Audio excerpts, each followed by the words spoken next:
বাস্তব অভিজ্ঞতা থেকে একটা কথা শেয়ার করি। আজকালকার জগতে ঠিক আছে, বিদেশে 2 পয়সার মূল্য নাই শিক্ষা। কারণ একজন মাস্টার কমপ্লিট করা ছেলে কোম্পানির জারুদার, যে কলেজ থেকে কলম ভাগ্যে 6 বার, সে কোম্পানির সুপারভাইজার। যার কারণে বিদেশের মাটিতে শিক্ষা 2 পয়সার দামও নাই। লেখাটা প্রয়োজন ছিল যে এরকম শিক্ষা নয় অর্থই জাতির মেরুদণ্ড। আসলে বাস্তব কথা, অর্থই জাতির মেরুদণ্ড।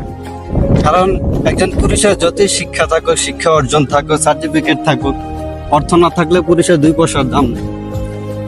যে দেশে শত শত পুরুষ শিক্ষা অর্জন করে বেকার ঘুরতেছে, রিক্সা চালাইতেছে, সে দেশে আপনি লেখাপড়া করে যদি ভাবেন কিছু করতে পারবেন, সেটা ভুল। তবে হ্যাঁ, শিক্ষার দরকার আছে, শিক্ষার প্রয়োজন আছে। সমাজে চলতে গেলে শিক্ষার দরকার আছে। সে যদি বিসিএস ক্যাডার অর্জন করে তার তো কোনো দাম নেই। কারণ সে যদি বিসিএস ক্যাডার সার্টিফিকেট অর্জন